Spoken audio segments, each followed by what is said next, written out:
Hi and welcome to FinCrime Agent. This is the second part of my one-to-one session with the head of financial services at Carey, Dr. Matthew Horsham. Matt has over 10 years experience working in different roles within the financial crime space, and today he's gonna share his view about programs' effectiveness.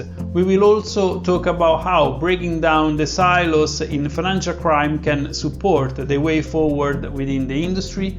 We will touch base on ultimate beneficial owners, KYC, CDD, and much more. So without further ado, let's start this week's conversation with Matt Horsham.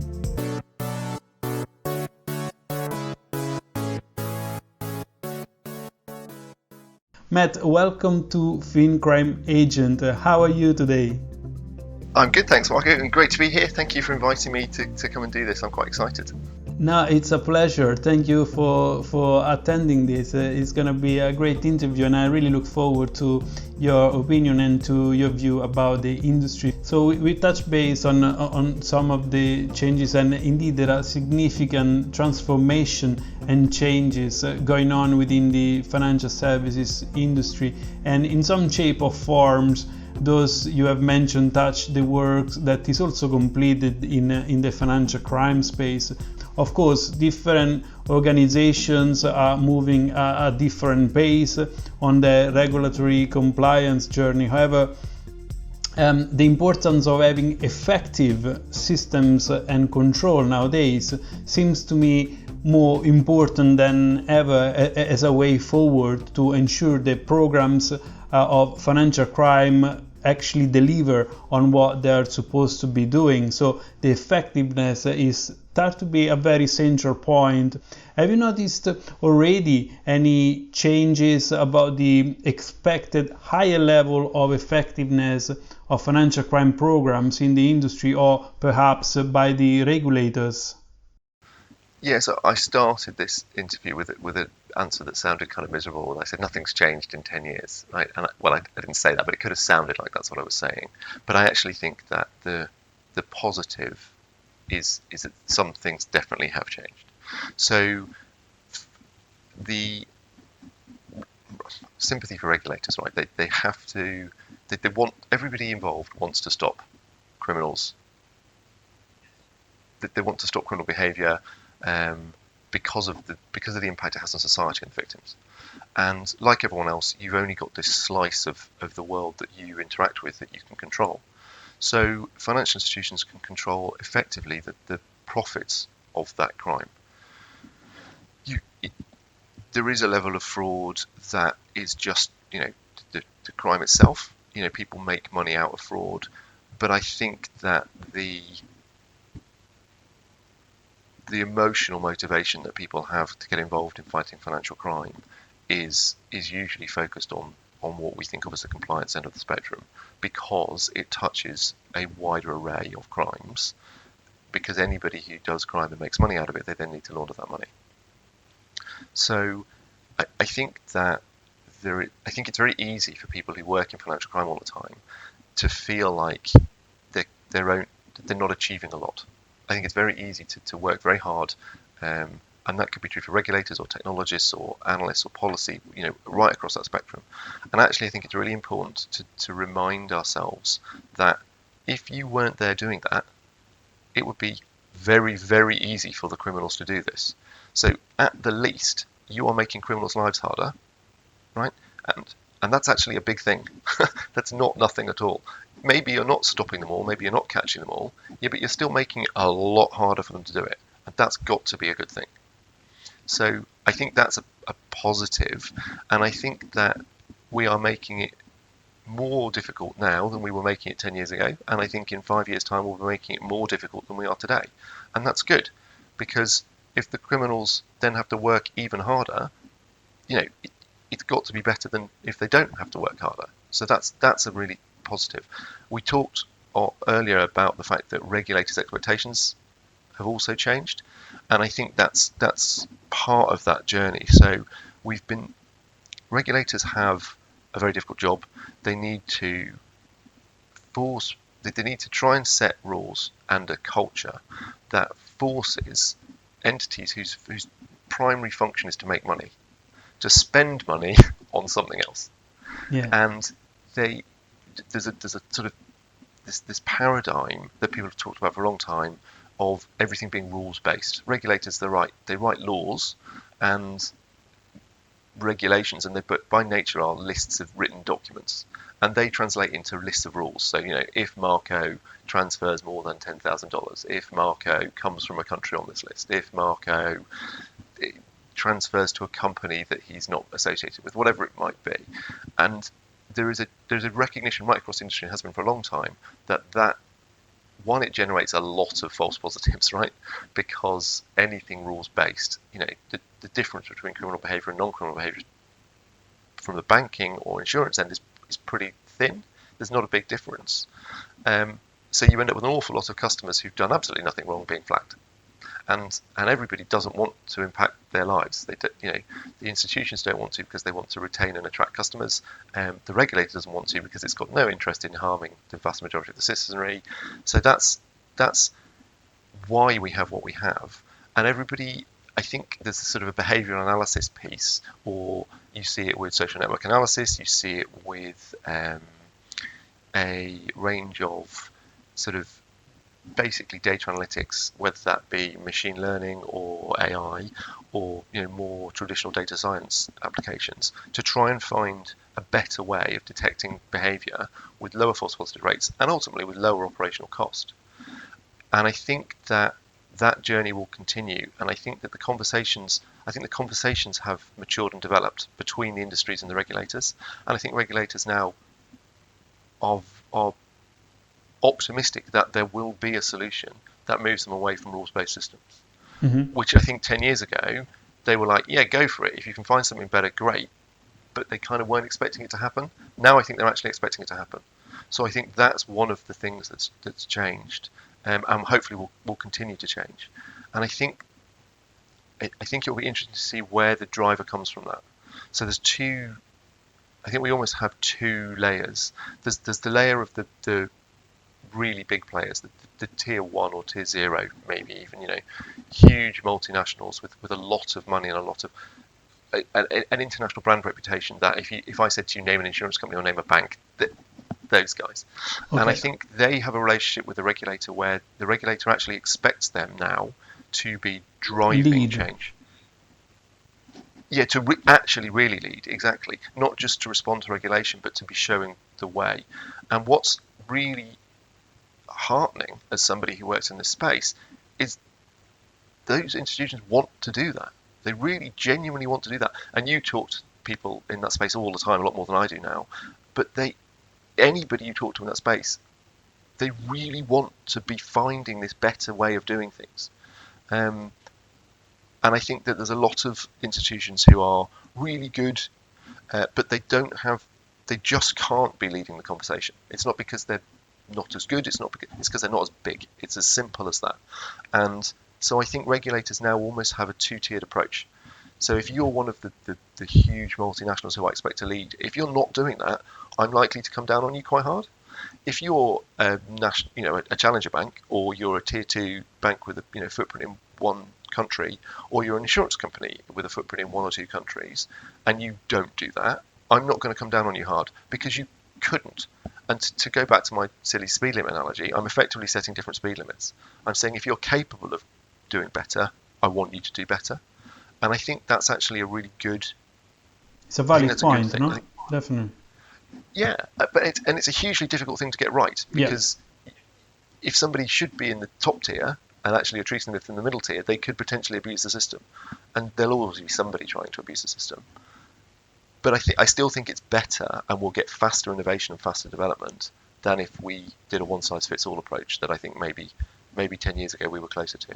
You touched base before very quickly on the fraud aspect, which it reminds me of another part, which is a term that I've learned a couple of years ago when I joined the organization where I'm working for now, and the term is FRAML, which is, I don't know if everybody's familiar with this word, is the combination between fraud and AML. So financial institutions essentially are started to do a merge between these two functions in fraud and anti-money laundering, creating a more unified view to combat financial crime and somehow breaking down the silos between the different teams and areas that are working to fight financial crimes.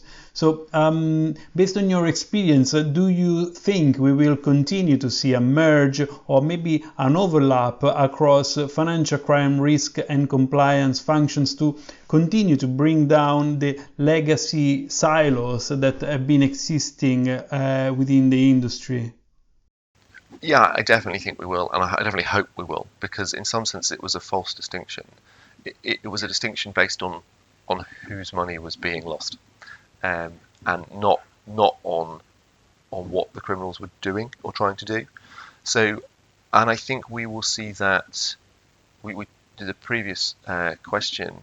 We talked about this sort of difference between people who are leading the conversation and institutions who can't yet be doing that. And I think we will see the same distinction, which is institutions who are leading the conversation are under pressure to do the best things possible. You know, that behavioral analysis, the data analytics, the machine learning, the getting everything together into one place, mixing the data together and seeing what comes out. And I think that will absolutely, I think most of them actually have already dissolved that silo in those multiple silos into one. I think the next thing we're starting to see there is what people have referred to as cybercrime and cyber fraud. That will be folded in as well, because ultimately no one's trying to hack you if they're not trying to steal your money. Right? Has been always left in this kind of bubble, the cybercrime and cyber fraud area, a bit detached in my experience from the AML space. So it is definitely time that we start to see a convergence across those areas. And as you rightly say, they are so interconnected that, you know, I would personally expect to see more alignments and less silos in there. Yeah, I completely agree with you. I think the one place we are seeing the cyber defense team or outlook being mixed in with effectively financial crime directly is in some of the payment service providers and the backbone providers. And I think that's because they're sort of more directly linked. They've got one function in that financial ecosystem, as opposed to sort of customer-facing institutions who've got multiple functions. So, and I think that they're more closely linked. If you run a network or a messaging backbone or, you know, a merchant service layer or whatever it is for payment, if somebody hacks you, that's a direct access to money almost, and they can inject a false message into the system. We've seen a number of examples. I think the Bangladesh heist is probably the most famous. And ultimately that line between what people think of as hacking and cybercrime and the money end of things in that kind of example is incredibly thin. They didn't have to do anything extra once they got there. You know, they pretty much hacked in and then said, let's send money places. So I think that will help to break down those silos. I think the lower tier, the smaller institutions who don't have the same operating budgets available to do financial crime prevention and detection activities, I think we will not see that silo break down for a while. And I think the reason why is that their institutions have to make money, right? That they're corporations, their primary duty is to their shareholders to return value to shareholders. So they will have to continue doing just enough to meet regulation. And at the moment, just enough doesn't require FRAML, as you. I like the. I'm trying to work out if you can get cyber in there as well, but it becomes probably quite a really ugly word. We need to play a bit around with the acronyms in there. Somebody will come up with it eventually, and I'll be like, oh, that's a good one. I think what's interesting is whether just enough. Well, I think it's already changed, but I think it's changed more at the top end of the spectrum than in the middle and at the bottom. And I think it will be interesting to see if what happens is capabilities will cheapen over time. The level of investment you need for more sophisticated technology. That's what happens with technology, right? It's very expensive. There's a hype around it. It typically doesn't do what everybody said it would do in the papers, but it still does something really clever. And then everybody starts using it. And as everybody starts using it, you get, scale. And the scale means that the general price comes down, and then everybody's doing it. And then the new leaders come in at the other end. And I'm optimistic that what that means is that just enough will continue to get higher and higher and higher. And that, therefore, that behavioural side of things, where we don't look at, are you breaking rule 25? We look at, is this person trying to commit criminal behaviour, becomes more ubiquitous, or even completely ubiquitous across the industry. But I think that change is probably I would think it's maybe a 10-year change. I don't think it's going to happen next year. Yeah, no, it's a long-term one indeed. But I like your point when you mentioned that we start to see if there is actually a criminal behavior behind, irrespectively of targeting a specific part of the regulation or a specific law in there. Also because of the continuous amendments and changes that we are seeing to the regulations and the legislations around AML and financial crimes. There are globally astronomical numbers of amendments and changes that in one way or another, if you strictly stick to what is the requirements, inevitably you are going to not be fully compliant. Whereas if you go more on a broader perspective and identify the criminal activities broadly, then you will be in a bigger chance to do the right thing. Obviously, always knowing what you are doing and what the law is requiring. So I'm not putting that aside. I'm saying it's important to know that, but it's also very important to move in the direction that with a clear view on the bigger picture. Yeah, and I think that relationship between institutions and regulators I think that's something that has changed in the past 10 years and is continuing to change, and in a really positive manner. So I don't think there was ever an us and them feel. I don't think regulators ever felt like, the people we regulate are trying to do bad things and we have to stop them. I certainly hope not. But I definitely think that on that spectrum of behaviour, we've moved in a good direction, which is it feels much more collaborative. It feels much more like what's happening here is the regulator saying, let's work out how to prevent financial crime. And, there is a work together type feel to it, not you have to do the following or I'm going to fine you.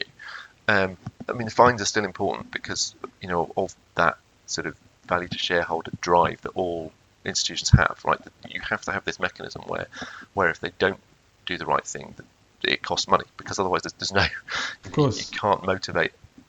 Especially because it's a cost function, compliance, and it's not driving money, it's spending money. So if there is no penalty at the back of it, the motivation is gonna go down. Yeah, if you look at it from unfortunately. Yeah, and if you look at it from a purely money perspective, money laundering is great business, right? You make a lot of money as a bank or an insurance company if you're happy laundering money. But the people involved never want to, right? You might get a bad egg in a company, but if you go and talk to anyone in the company and you say, do you want to be doing a business that helps criminals? The answer is going to be no, right? But they're within a framework where actually what they're paid for is helping the company make money, and I think that dichotomy is something that I think that there's a more mature understanding of it, and I think there's a more sympathetic understanding of it, and hence I think that's what's helped to move that conversation forward to helping corporations combat financial crime, as opposed to forcing them to follow rules. And both ends of that spectrum are we were never at either end of the spectrum, which is good. But on that spectrum, I think we're moving in the positive direction, which is great. And I think that that's one of the things that all of the topics that you've touched on, the data sharing, greater technology, use of, scalable computing, cloud, use of agile or DevOps, and to really allow or expect. I think the expectation is that if we notice that there's something we can do better, we can do that quickly now. So if somebody invents something that really does help to stop financial crime, there's not going to be this kind of, over the next 5 to 10 years we want to see it happen, guys. There's going to be, let's do it now, right? I want to see it by the end of the year, and that's brilliant. And I think the financial institutions know that and want that too. So now I think if the regulator was like, come on, you can do this in 12 months, you wouldn't get them saying, oh no, that's impossible, that's going to cost me millions. You'd get, can we have 24 months? Which is just a massively different place to be. I share your view on that, and we are almost up with the time. So lastly, I would be interested to know your view about the ability to now identify ultimate beneficial owners. The industry requirements and obviously in line with the FATF recommendations clearly indicates the importance of completing a proper and solid KYC and CDD process to minimize the financial crime risks activity at the root level. So what do you think are the key challenges the industry is still facing in order to achieve a reliable and a transparent KYC process nowadays? Yeah, I think that's one of the really big challenges for us not just as an industry but as a society, right? So we talked earlier about the fact that go watch your favorite detective drama on TV. There'll be some drugs bust. They'll get the guys who are selling the drugs on the street. They'll try and flip them and get their bosses, but they never get to the top.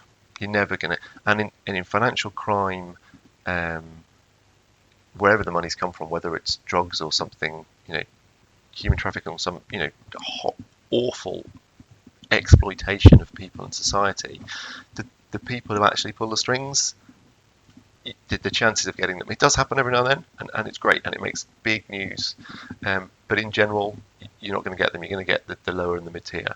And when we talk about ultimate beneficial ownership, we're talking about taking a step towards doing that. So it's all very well going, money laundering is a great example, right? So there's an advert on a notice board in a university that says, do you want to earn whatever it is, £1,000 a week without having to do anything? I'm going to transfer money into your account. You have to transfer it out. You can keep 10%, right? And you can get the student who's like, oh yeah, that's easy money, I'll do it, because they haven't even thought that they're breaking the law. You might just about get somebody who's controlling the bank accounts that send money in and out. Going beyond that, incredibly difficult. If those bank accounts are associated to companies, which they very often are, because they tend to be part of a layering scheme, that payment out into another bank account is probably then going to be used as a consultancy payment or a cross-border payment or a trade finance leverage or whatever it is to add another layer. If you've got the company that's involved there and you can genuinely find out who owns that company, then you can really start getting much higher up the tree. And what that means is we need to have data about who owns things. And actually, it might, again, anyone in the industry is going to know, but it might surprise people who are sort of casual viewers that we don't have good data on that. So in the UK, you can go onto Companies House website, you can register a company, you can type pretty much anything in those boxes. It's, name, Fred, or random mash of key symbols, or address, pick an address, and everybody checks. It's incredibly easy. And again, just like we said before, the vast majority of people who register companies are completely stand-up citizens and they're doing a proper job, and the vast majority of registered companies are absolutely valid. But if you want to register a company to layer things through, it's not difficult. And so that's one problem. And another problem is that in lots of parts of the world, with a lower digital infrastructure and a lower data infrastructure available, just through the level of economic development and technological development that we see, and the types of technology development as well. So just as a quick example of that, in the UK, or I guess most of Europe, you have a banking system that's effectively run by computer, right? And I mean that for the consumer. I don't mean the banks themselves. Vast swathes of continental Africa, it's run by mobile phone. And it's just as functional, just as sophisticated, but it works differently. So the way in which you trace transactions, the way in which you trace ownership, it's necessarily different. So we can't lift and shift the approaches and the technologies that we've got in place in Europe and say, let's put that in Africa. And I think that attitude's been too prevalent. So I think, and what that means is that Africa is a great example. The finance industry in Africa wants to help fight financial crime. It wants to help find ultimate beneficial owners. It went to the equivalent of Companies House in Africa and said, let's do it. The Companies House in South Africa said, here you go, here's the data. There's no data. So you can't, it's not that people don't want to do it, it's that garbage in, garbage out, I guess, is maybe the bit of a cheap analogy. But in order to fight that challenge, it's probably not an industry challenge. It's probably a governmental challenge to make sure that we get better at recording and really properly recording and checking who really owns a company, who the big shareholders are, who the directors are. You know, not letting somebody like, well, anybody really in their back room, everyone's in their back room now because of COVID, right? But in their back room, log on to Companies House and invent a company for 20 quid. That could be anything, could be anywhere, could be, I think, and that's a hard challenge, and unfortunately I don't have an answer as how we're going to fix it, but somebody will. I wasn't looking for the solution of it. Obviously there is a lot of work that still needs to be done, but I agree with you, the data input is going to be a key factor to make sure that in the long term we're going to address better how the KYC and CDD process is completed and support with that the mitigation and prevention of financial crime activities. So with that, Matt, we got to the end of our discussion today. I want to thank you for coming to speak at FinCrime Agent. It was a great pleasure to have you on my channel, and I hope we can chat again in the near future with more insights and industry updates from your end. Well, thank you very much for having me. I really enjoyed myself, and it's great to have been invited. I'm flattered. A great pleasure. If that's okay with you, I will leave your LinkedIn profile in the description of my video in case anyone wishes to get in touch with you directly. So thank you one more time, and thank you all for watching. Until next time, see you soon.